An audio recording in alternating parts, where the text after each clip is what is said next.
प्रधानमंत्री जी के अमृत काल के उन लक्ष्यों को प्राप्त करने के लिए जो विजन आदरणीय प्रधानमंत्री जी ने हम सबके सामने प्रस्तुत किया था, उसे प्राप्त करने के लिए इस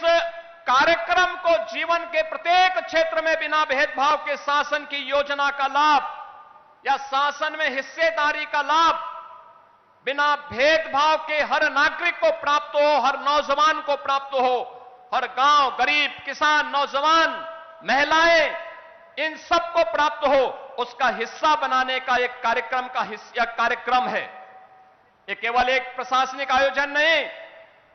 यह कार्यक्रम उत्तर प्रदेश सरकार के अंदर आदरणीय प्रधानमंत्री और आदरणीय गृह मंत्री जी के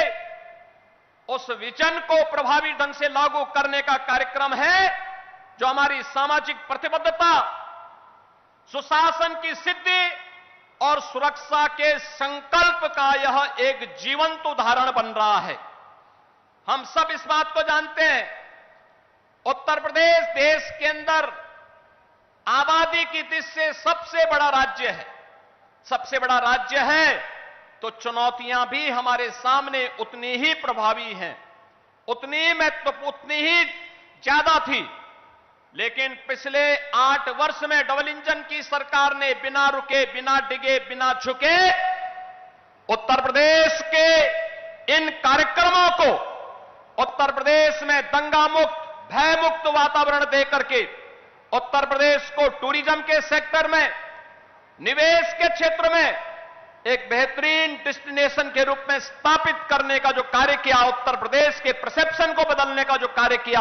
आज जो परिणाम हम सबके सामने है। और इसी के लिए आदरणीय प्रधानमंत्री जी ने कहा था कि स्मार्ट पुलिसिंग आज की आवश्यकता है, और स्मार्ट पुलिसिंग के कुछ सूत्र उन्होंने दिए थे कि strict and sensitive, modern and mobile, alert and accountable, reliable and responsive, techno savvy and trained police बल आज की आवश्यकता है। और उसी को ध्यान में रख करके हम लोगों ने उत्तर प्रदेश पुलिस बल में भर्ती की जो प्रक्रिया प्रारंभ की, हमें बताते हुए प्रसन्नता है 2017 के पहले की जो स्थितियां थी, भाई भतीजावाद था, भेदभाव होता था, परीक्षा की शुचिता पर प्रश्न खड़े होते थे, पैसा दे बगैर किसी का सिलेक्शन ईमानदारी के साथ नहीं हो सकता था। लेकिन आज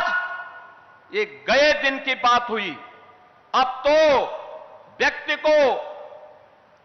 संविधान के द्वारा प्रदत्त आरक्षण की सुविधा का लाभ देते हुए मेरिट को ध्यान में रख करके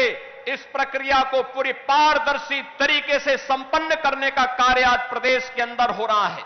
और आज उसी का परिणाम है कि हम लोगों ने